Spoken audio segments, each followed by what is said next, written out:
তৎকালীন যারা ক্ষমতায় ছিল প্রত্যেকটা দুয়ারে যাওয়া হয়েছে, কেউ আমাকে সাহায্য করে নাই। আল্লাহর অশেষ রহমতে আমরা বিএনপির পরিবার কিভাবে তারা জেনে আমার পাশে দাঁড়াইছে।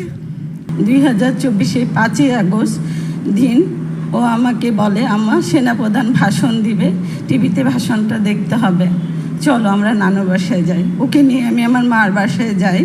ওখানে ভাষণ দেখার পরে ও উচ্ছ্বসিত হয়ে বলে, আম্মু আমি একটু বিজয় মিছিলে যাই। আমি নির্ভয়ে ওকে বলি, বাবা যাও, তাড়াতাড়ি চলে আইসো। ও আমার কাছ থেকে বিদায় নিয়ে বিজয় মিছিলে যায়। এটাই যে আমার বাবার জন্য আমাকে দেওয়া শেষ বিদায়, সেটা আমি বুঝতেই পারি নাই। 5ই আগস্ট আমার ছেলে আমার কাছ থেকে বিদায় নিয়ে যায়। তখন আমার ছোট ছেলে অসুস্থ ছিল। আমার 2টা সন্তান। আমার বড় ছেলের বয়স ছিল তখন 16 বছর ছুঁই ছুঁই, আর আমার ছোট ছেলের বয়স ছিল 12.5 বছর।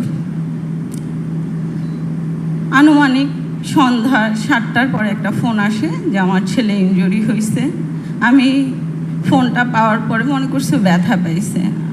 আমি যাই দেখি উত্তরা মেডিকেলে আমার ছেলে গুলিবিদ্ধ হয়ে মারা যায়। একটা মার জন্য এটা যে কতটা বেদনাদায়ক হয়তো আপনাদেরকে বুঝাইতে পারবো না। এটা আমি তাৎক্ষণিকও বুঝতে পারিনি যে আমার লাইফে কি হয়েছে। আমার ছেলে যে প্রাণবন্তর ছিল, যে এরকম উচ্ছ্বাসিত ছিল, আমি ওই ছেলেটাকে নিধর দেহে দেখবো এটা আমি কল্পনাও করি নাই। একটা মার জন্য এটা যে কতটা যন্ত্রণাদায়ক শুধু ওই ফ্যামিলি, ওই বাবা মাই বুঝবে। আল্লাহ আমার জন্য কি রাখছে এটা আমি তাৎক্ষণিক বুঝতে না পারলেও ঠিক 14 দিন পর আমার ছোট ছেলের ক্যান্সার ধরা পড়ে, 3rd স্টেজের ক্লোন ক্যান্সার। জীবন যুদ্ধে তখনও উপলব্ধি করতে পারি না যে কি মধ্য দিয়ে আমি যাচ্ছি। আমার ছোট ছেলের ক্যান্সার ধরা পড়ে, তার 7 মাস, আমার বড় ছেলে মারা যাওয়ার 7 মাস 13 দিনের মাথায় আমার হাজবেন্ড রেজিস্টার করে মারা যায় মার্চের 18 তারিখ 2025। এই পথ চলাটা একটা মার জন্য কতটা কষ্টদায়ক সেটা শুধু সেই মাই জানে। যা হারানো ছিল সব হারায় ফেলছি।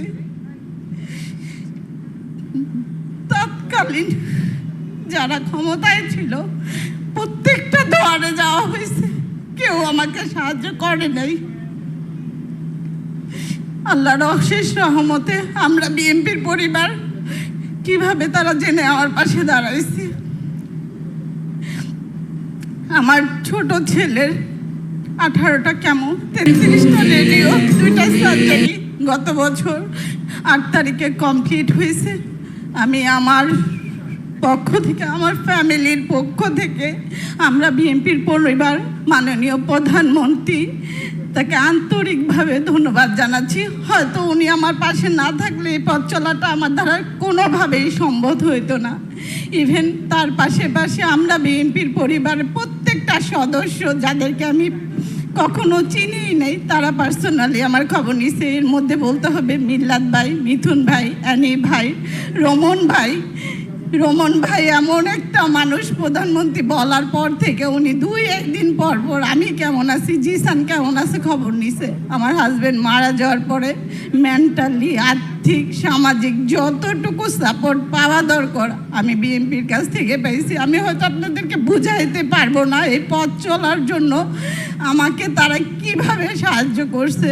আজকে হয়তো আমার ছোট ছেলে আলহামদুলিল্লাহ অনেকটাই সুস্থ, কিন্তু তার আল্লাহর রহমতে তার সম্পূর্ণ ক্রেডিটটাই বিএনপির কাছে যাবে। আমি আরও বলতে চাই, তৎকালীন যে উপদেষ্টা ছিল তাদের দরজায় আমি আমার এই অসুস্থ ছেলে নিয়ে 3 বার গেছি, কিন্তু আমি কিছুই পাই নাই। আমি ওকে কেমো দিয়েই যায় বসে রয়েছি সকাল থেকে বিকেল 5টা পর্যন্ত। এক কথা আমার ছেলে পায় না, আমি পাই। যেখানে আমার ছেলে পায় না সেখানে আমার ট্রিটমেন্ট দিয়ে আমি কী করবো? আমি তো অসুস্থ না।